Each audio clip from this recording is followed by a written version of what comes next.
Good evening, Rabbi. Good evening, how are you? Good, thank you. Okay, so we're continuing with the teenagers. Yes? Yes, Rabbi, is it part 4? Part 4. And I hope that you're taking notes. I hope so.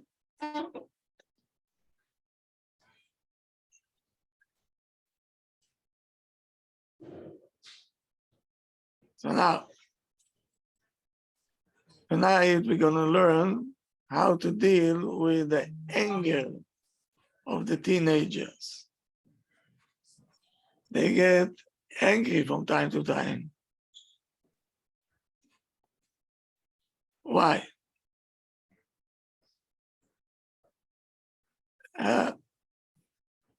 They want what we want. Everybody wants freedom, right? It's a very basic need that everybody wants, to be free. So for the world of today, it's such a value that the teenagers are ready to fight for it all the way. It means, don't tell me what to do. I'm a free person.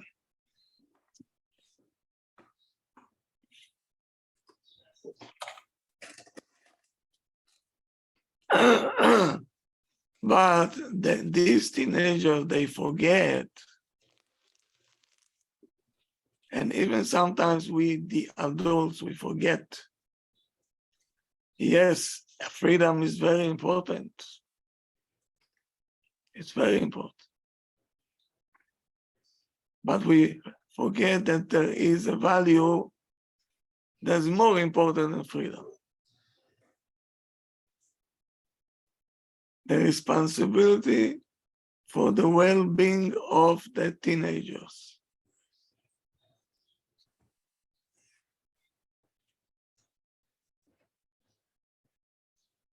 This is more important than the freedom that we're looking for. Many parents asking, our child is locking himself in his room. Long hours. Or he disappears from the house for hours. When we asking the child, where were you? Why didn't you call us?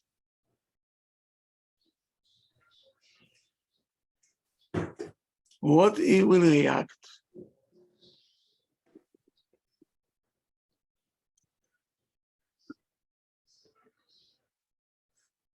He says, why are you getting into my private life? Where can I go? Why you have to investigate me? Why don't you trust me?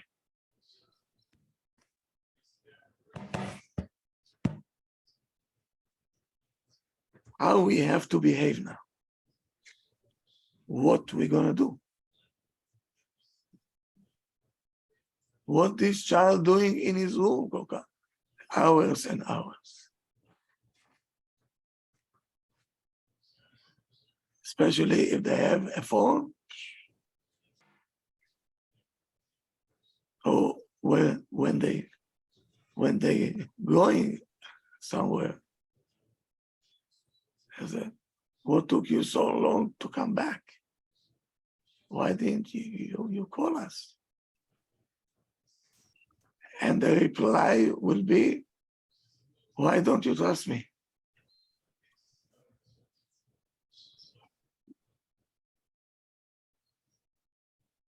So how we have to behave toward such a teenager that he wants independence. and we are worried for his well-being.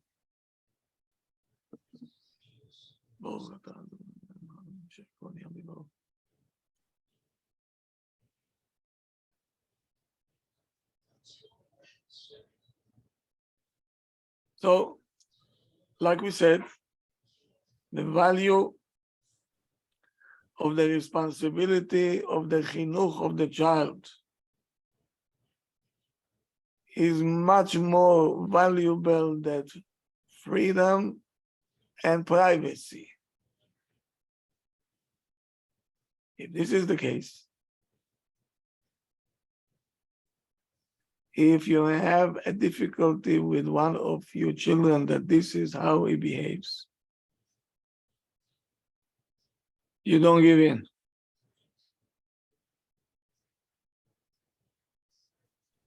You're allowed to go into the room of your child.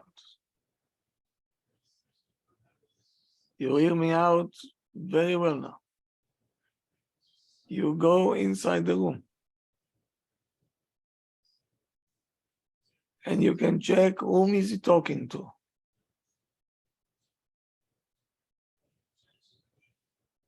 It's our responsibility.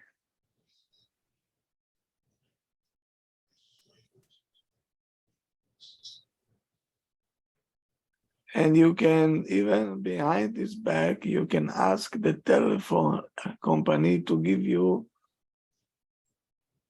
the numbers that he is talking to, meaning we are responsible for the well-being of the child.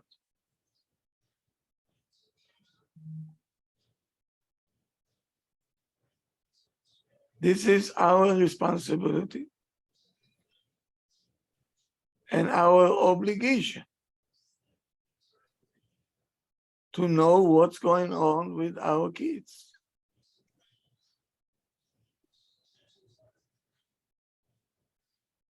By letting them do what they want to do,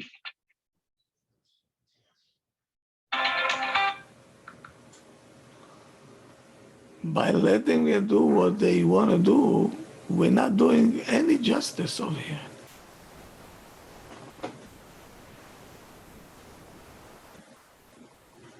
He's my child. I'm responsible for the child. I want to know that he's not in trouble, or he is about to put himself in trouble. And when the child starting to complain that you're getting into his privacy, you don't have to apologize. You have to declare your stand. And here is what you're going to say. You are our son, or you are our daughter. You're very precious to us. We are responsible for your chinuch.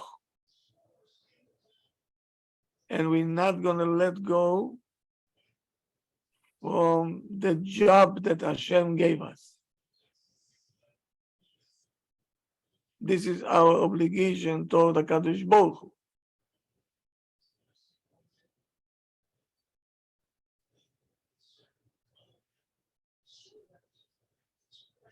And you have to know that deep inside, in his heart, he is agreeing to the boundaries that we're setting up.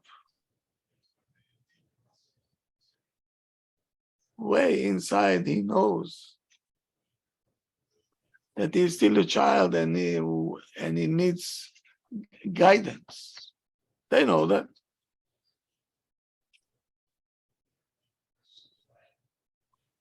And he needs the warmth he needs.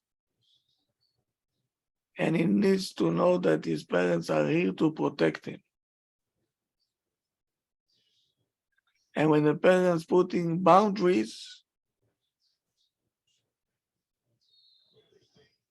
they like it.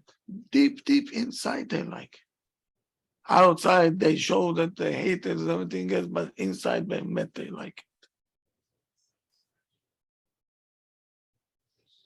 And it's very possible that they're going to get angry at us. And when we see them angry, we get scared.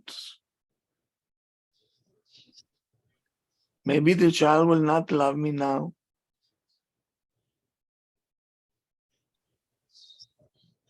Is the connection that was so good when he was a little child until the bar mitzvah. Now we're going to have to disconnect it. Why is he so angry? Dear parents, don't worry. The relationship will not go away. Because when the child was a child, if you put all the effort, all the love and the attention and everything that we spoke about for years already, we're talking about this.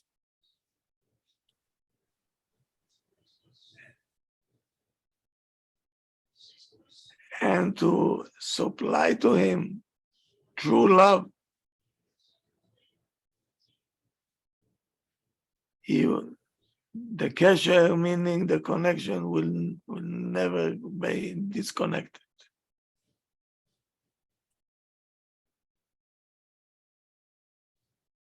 So let me say to you a few advices to ease up the situation.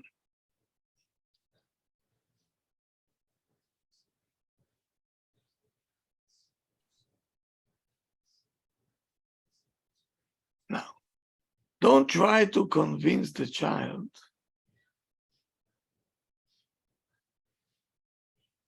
with the sense, when we're starting to explain to the child and we want to justify that what we're doing is right, he looking at this as a criticism.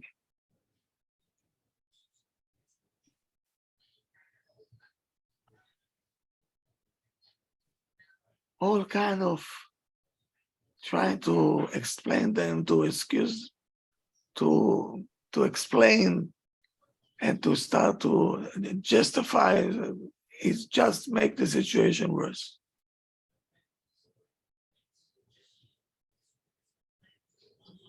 We have a job to do. We have to protect you. That's it. That's it.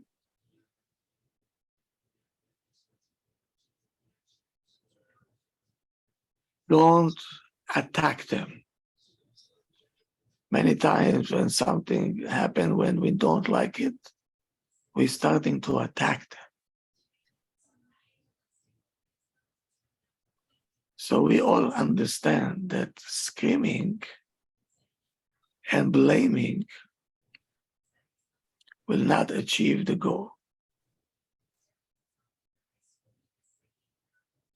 These things is not only good for teenagers in any age.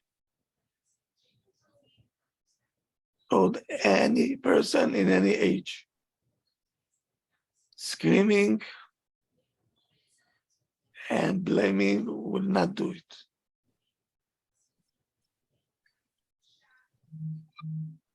Number 3, no musar. No musar. Why? Because when you're starting with the musar shmuz, you're helping the child to understand that you want to change him. You want to change his identity. He is still in a war zone he wants to find out what identity he has. And you want to change already what he don't know who he is. Such a mess. This is not a place for speeches that you have to say what you're trying to achieve with your chinuch and everything else. Boom. The best reaction is you have to say what is our stand in this situation. Clear and to the point.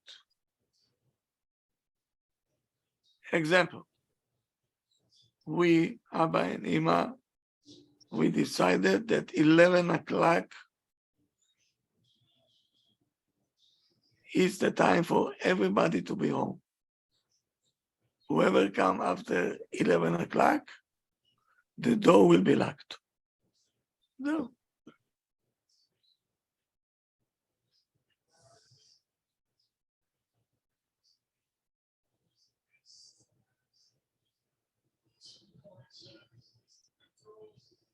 Meaning, you as the chief, the one who is responsible, you're saying for everybody, we decided that 11 o'clock, we're shutting off the doors.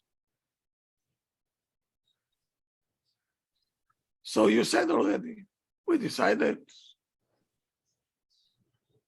11 o'clock, no explanation, no clue, why 11, why not 11:30? We decided 11, Abba and me, we decided, so, done. And we're not damaging the freedom of the teenager. We're telling him, She does. you have time until 11 o'clock. Some West Palm Beach by her grandma, right? Her grandparents live there? Yeah, That's right. they have an They apartment. West Palm Beach, near Miami. Please mute yourselves. No, so they're near where I was today. Yeah, Daytona Beach. خانم ساچمه چه موبایلتون آنه بله.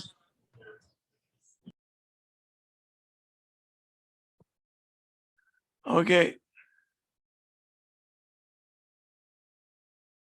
We're not talking directly to the child. We say to everybody, this house, 11 o'clock, the doors are going to be locked. So it's for everybody. Now, compare this to what I'm going to tell you now. You have to come back home 11 o'clock. And if not, I'm going to lock the door and you are not going to come in. You're going to have to find a place where to sleep tonight. How this sound?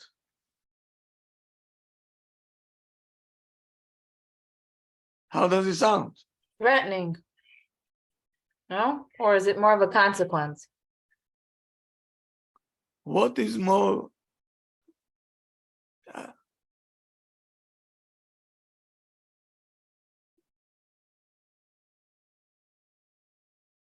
what is more making sense over here to say, we decided 11 o'clock, we're locking the doors, or you, 11 o'clock, you have to be back home. If not, The first one, Rav, where we decided that 11 o'clock, everyone has to be home. The second one is more threatening. It's more of, if you're not here, you're going to be in the street. And they know you do it out of fear. They know, and they don't care. when you know how to be a commander, you know how to give orders which are not threatening anybody. We're talking generally speaking. This is the rules in the house for everybody. when you're talking to a person on a personal level, so we right away is between me and you.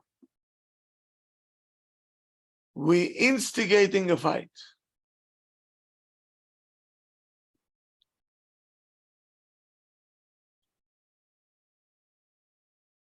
Now, if the parents decided on this way and you cling to it,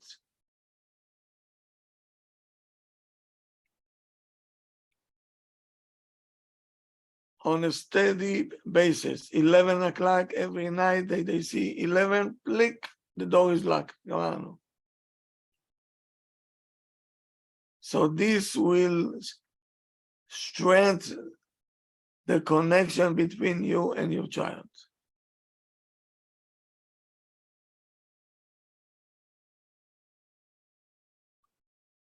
Meaning, I'm not waiting for the reaction of the child, meaning it's for everybody.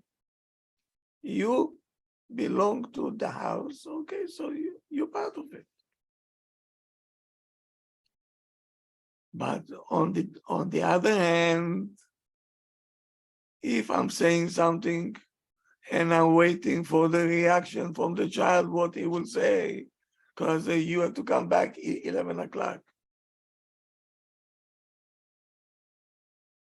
You're losing yourself in the eyes of the child. You're losing your respect. And not only the respect, in later on time, you're going to lose also the connection to your child. Because you're making him equal to you. When you're talking to the child on a personal level, it's not good.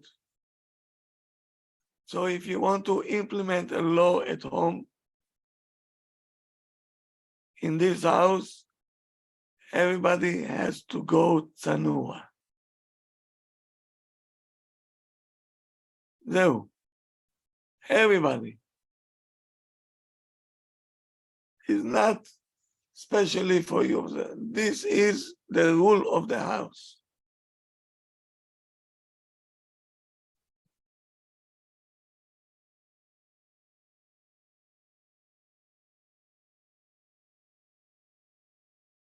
We got used to talk to the child on a personal note. I don't want you to go. Huh? So now you're inviting a fight.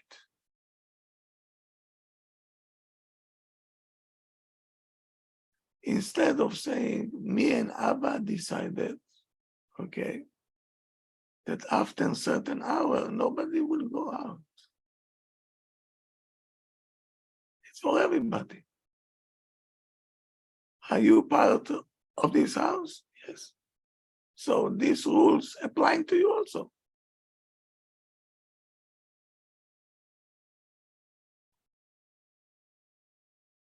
When you're part of the general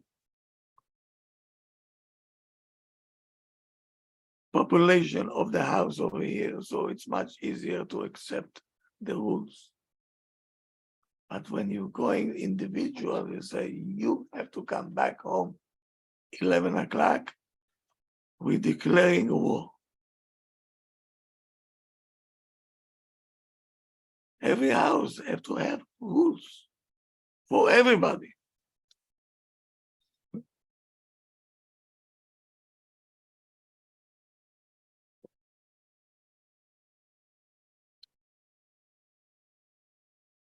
And we have to stick to it, to the rules. So, Dafka, this behavior from us will make the connection between us and the children much stronger, because it's fair. It's not you until 11 and this one until 10 and this one until 12. No. Everybody has the same rule.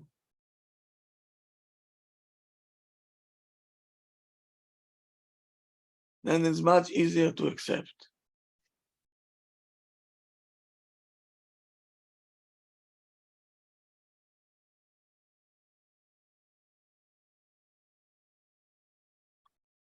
You see, I'm trying to understand, the girls, for example, I'm giving an example. Girls, when they come to a certain age, they decide that the clothes that they wear is too long. And they want to cut off some inches from the.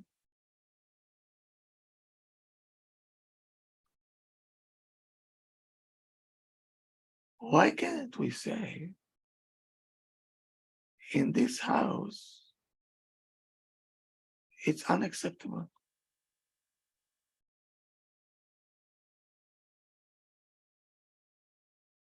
Here she said, I don't care, I want you to buy me this. I cannot buy you things that I'm against it.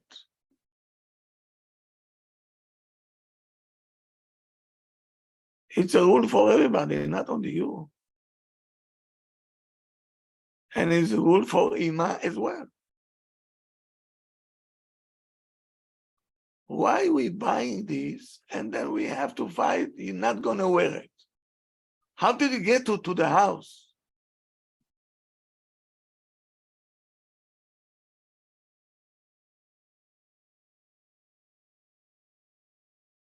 How did they get into the house?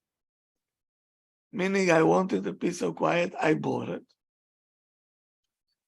And now I'm going to fight with her every day. Does it make any sense?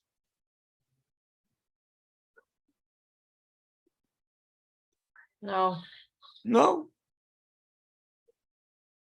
Instead of saying, girls, in this house, we're going according to the Torah. These are the rules. Everybody have to wear tights. Everybody have to go long skirts. You have to cover your elbows and so on. That's the rule. And there is no discussion. Don't ask us to buy things which we against it.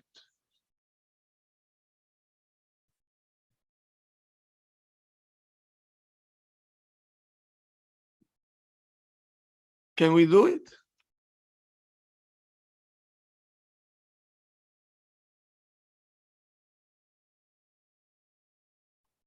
No reaction? Rav, I have a question for you. Yes.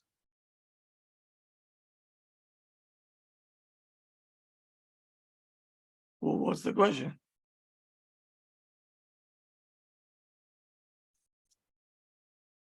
Okay.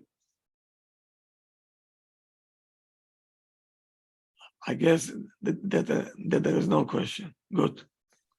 Harav, actually, I have a question. Okay. I wanted to ask you. So sometimes everyone is obeying the rule that you put in the house, right? Except for one person. And it feels like that person, even though like you're directing to everyone, that person knows that he's being lectured because he knows he's the only one who's not, or she's the only one who's not obeying. What do you do in that case? That's a good question, because sometimes one child doesn't obey, Rabbi, and the other ones obey.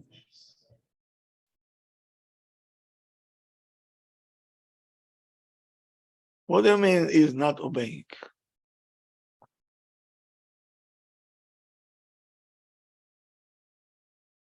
Tell me a rule that you implemented for everybody and this child don't want to.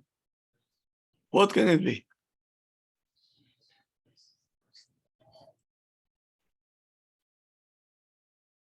Let's say you're saying 11 o'clock to be home. Everybody is listening except one child that doesn't listen. So what do you do? Or Rabbi, even another one that like I witnessed a lot, like in other people's house, not necessarily my house. Like one kid does not listen to like no computer or no like electronic after a certain time. And he knows that everyone else is obeying, but just that one child always sneaking either like the computer or whatever it is into his bed, into his room, like hiding and using. And he knows that every time when they say no more, that's it, time's up, he knows that it's being directed to him because everyone is obeying the rules. What he feels is regardless. Did you implement a rule for everybody? Yes. Good. So now, if one of them don't want to obey these rules, so we're changing the rules. No more computers in the house for everybody.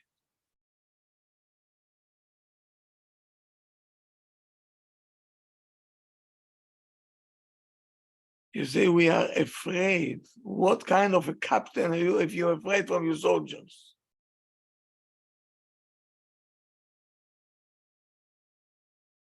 That's the rules. Follow the rules. If you came home after 11 o'clock, I'm not going to open the door.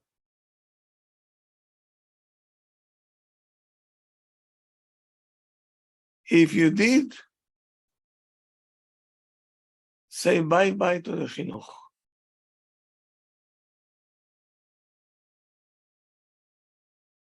And this is our responsibility. The child says, they're just talking. What? If I'll come after 11, they're going to let me sleep outside. Ah.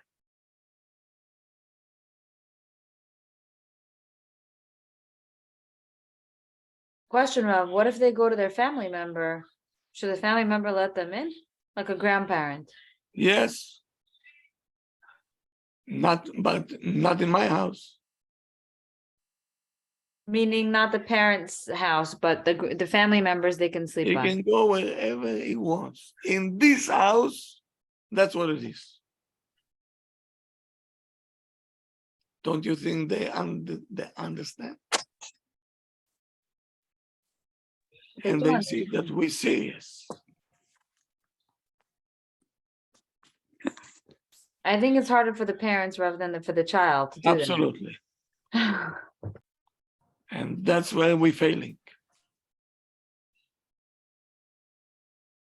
And that's where we're failing. Well, recently I've been hearing that there's certain methodology that when it comes to chinuch and the kids don't want to do it or they want to wear pants, that the parents should buy it for them because their soul is they're feeling like they're going off the derech, but we should be close to them and we should give them whatever they want. Wrong. So how are so many rabbanim giving hechsherim to this? I'm going to buy things that I'm against. And even take their kids to do things, even to get, it's crazy, Rav, I know, but even to take a tattoo, to get, and the parents did it. And I don't understand how rabbanim are saying that this mahalach is okay. I'm not going to give you the money for all this. Go work, find money. I'm not going to stop you. But you cannot force me to do things against my conscience.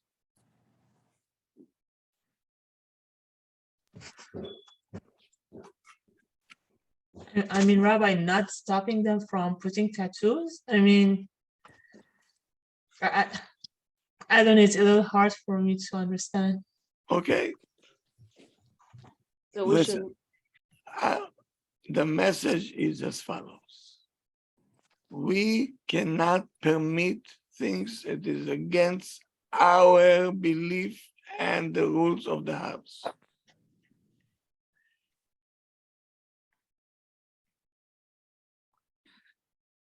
You can do it on your own.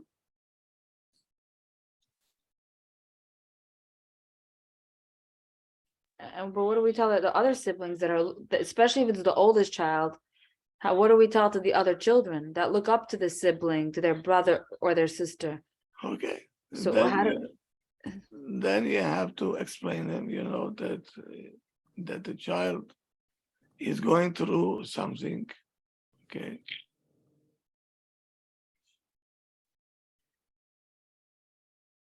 They know that the parents are against this.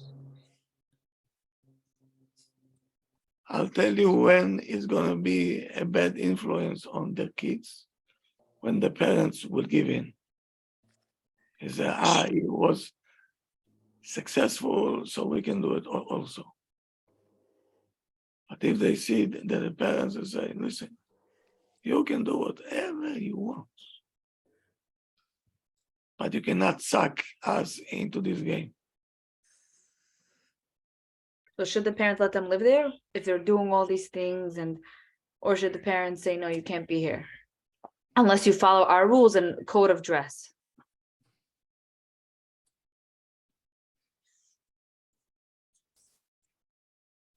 Now, if somehow he bought it and he wants to come home with that, okay, that's already quite a different topic that we have to deal with that now.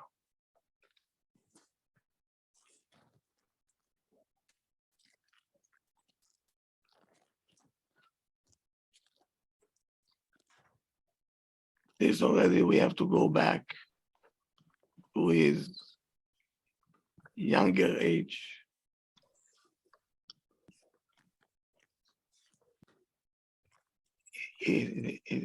It's coming from somewhere.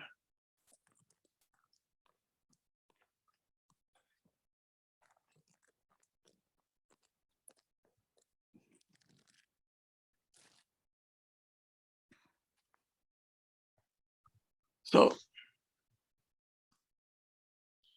now, let me tell you something.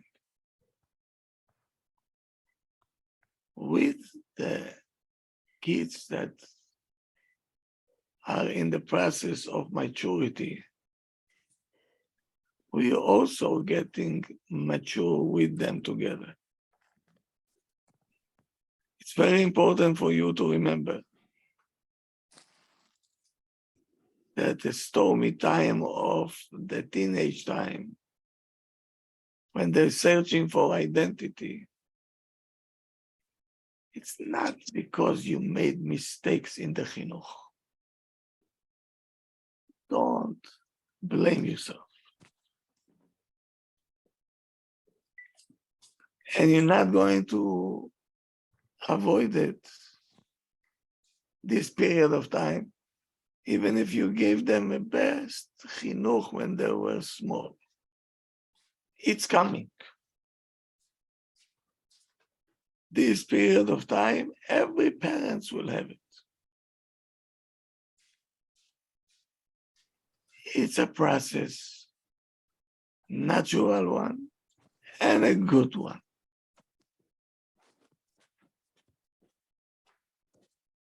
Beside the point, beside this, don't worry that the time of the child until he'll find his identity, he will influence the other siblings over here.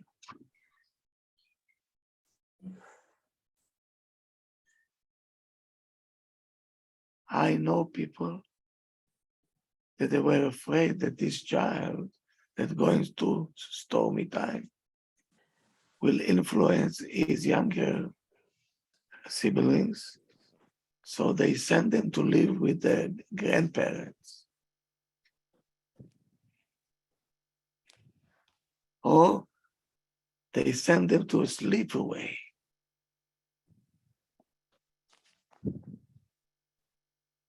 You think it did good for the child? No. Terrible mistake.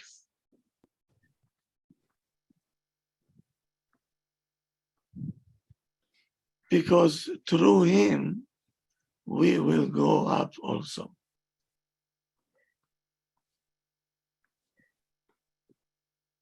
By taking him out of the house, we're declaring we don't want to go up. Yes, it's a problematic time. So we have to educate ourselves also what to do with that. Rav, Yeah, is this where the teenagers really need us the most, but they don't want to admit it, like while they're finding themselves, or they just need their space? say it again, please. Sure. Rav. Is this the time where the child needs the most love from the parents, or is it more that the child just needs his space right now to find himself? That's exactly what I'm going to talk about right now. Okay, Rav, thank you. And other things, which is very important. Don't forget your obligations and your privilege as parents to pour love on the child. Even though they said, they don't want to accept it. It's only toward the outside, but inside they need it very much. From the outside, they say, stop it. I don't like it. Inside, he's yawning for it.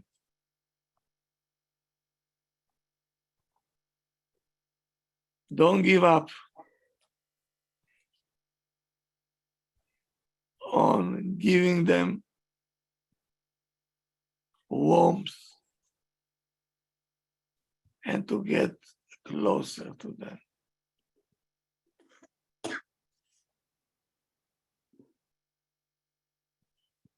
So now, after what I said,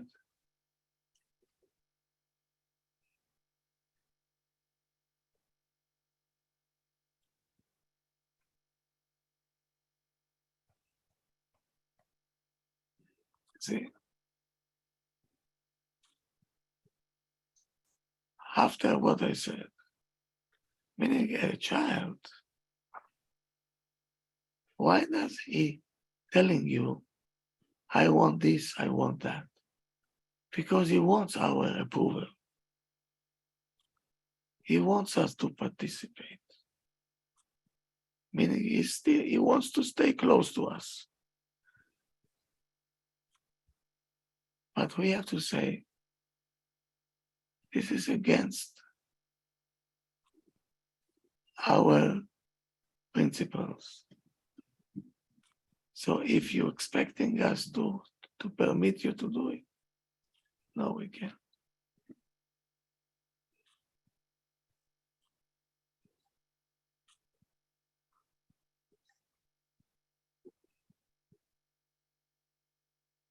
No, we can't.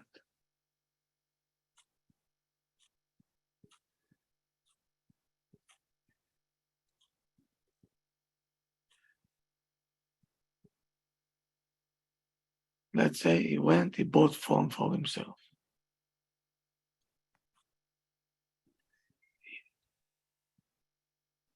He bought for himself because he said, I'm not going to buy you a phone. Okay, so he went and bought. You have all the right to tell him.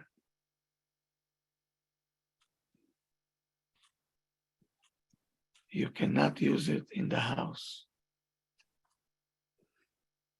Only outside. This house, it's against the rules.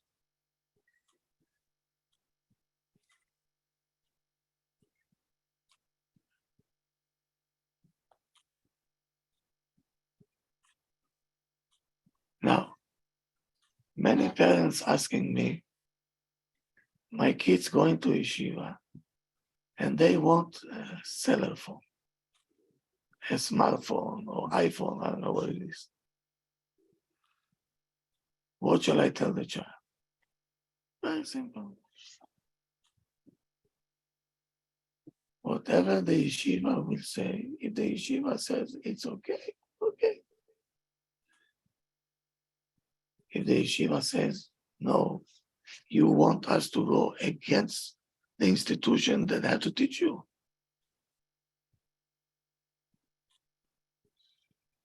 we're not going to do it.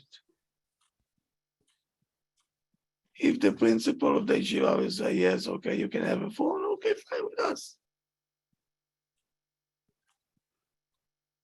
And the child knows that the yeshiva will not allow it.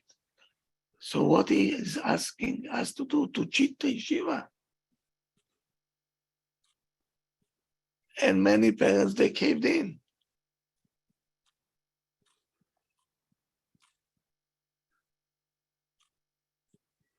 So what we did. Now he doesn't care what the yeshiva said. And he knows that his parents are weak. And so.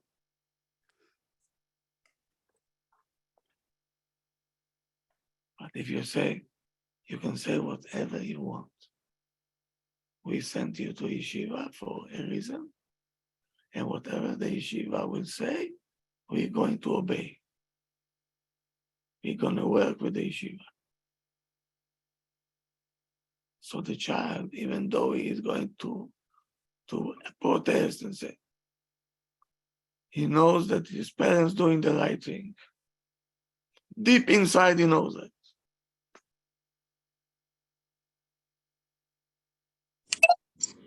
Rabbi, what if the yeshiva allows it? So then it's not a It's not a yeshiva? It's not an yeshiva? It's a school. They allow the iPhones, all different kind of phones. Not the real yeshiva.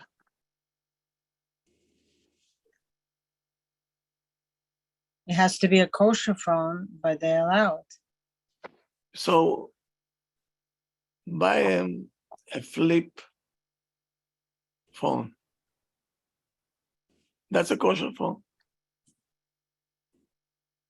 Why do we have to buy an iPhone or smartphone and then put all kinds of things on top of it?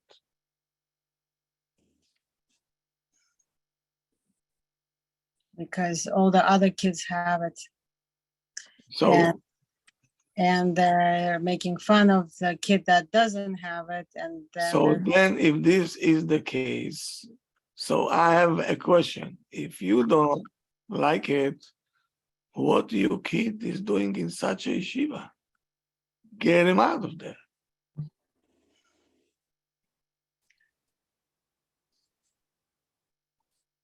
I can't.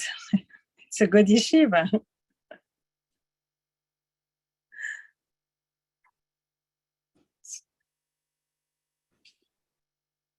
It's not just, it's not easy just change yeshivas, Rabbi.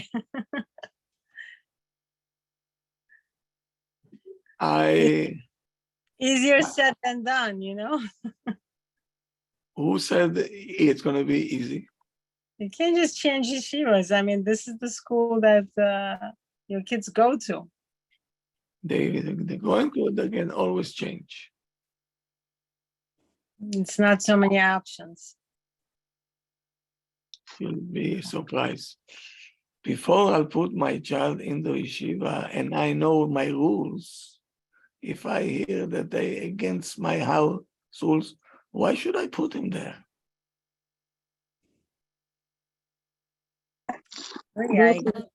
Meaning I have to pay for them to go against my rules. Sounds very smart, no? No, I know what you mean.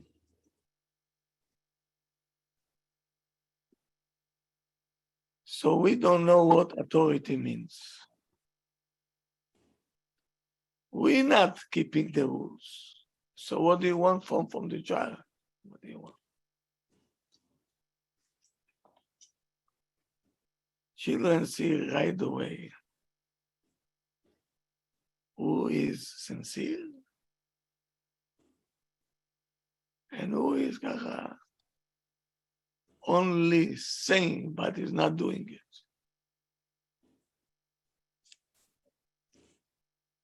Very true.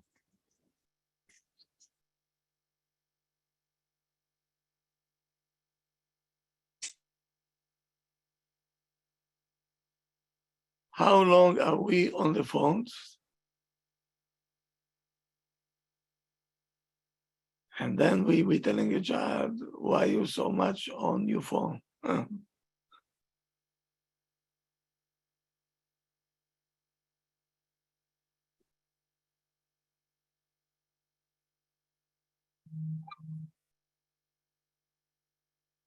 Again, the easiest way is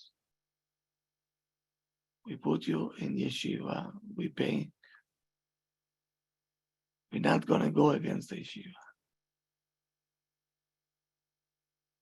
Then you become important, the yeshiva is important, and the Torah is everything important.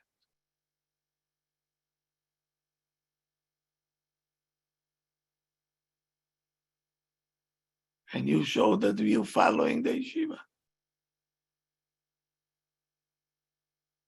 The same way to the girls. I want this nail polish, I want this or that.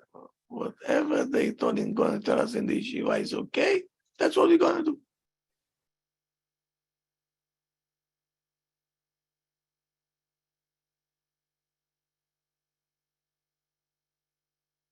We afraid not to lose the child. And we're going behind the back of the yeshiva and doing what the kids want us to do. Then how they going to respect the institution that they learned? How they're going to respect you, even you cheating the system?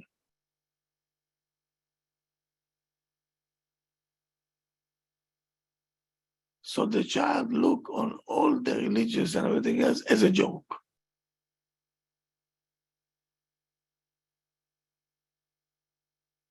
Or he gets confused, no? Very, Yeah. see, yes, yes.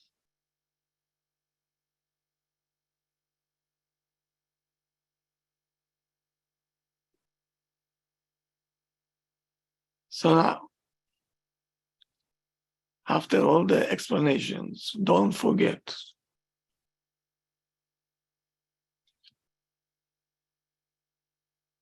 there is a main partner over here. You and your husband are partners in this child, but there is a main partner. Hashem. Yes. And Hashem also is a partner to build this child. He is there all the time.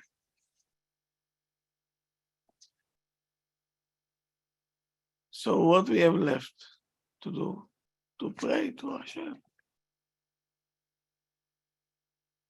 What we have to pray for? That we're going to never go through this period of time, the complicated one, that we should be able to build the child and to help him to mature, to be a man. When we have emunah, an innocent one,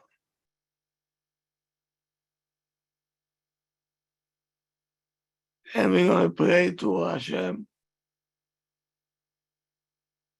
you're going to be able to jump any obstacle in your life. Even the teenage time, which is a difficult time.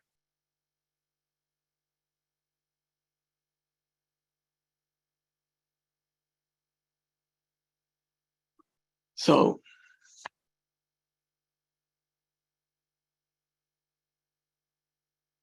If you have any questions, now it's the time to ask me. Okay. Do you have any questions about teenagers? Rav, should you be affectionate and give them hugs to your teenagers as they get older, or should it lessen as they get older? Hugs, kiss, whatever it may be. Always, Always? Okay. Thank you, Rav. always.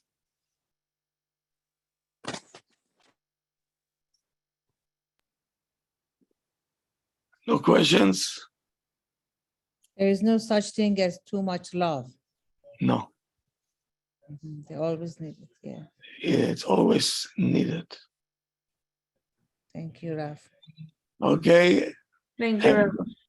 have a good night. I'll see you tomorrow at 1 o'clock. And after 1 o'clock, I'll see you tomorrow night at 9 o'clock in Yirtzeh Hashem. Very nice. Thank you so much, Rabbi. Okay, Thank you. Good night. good night. Night. Good night.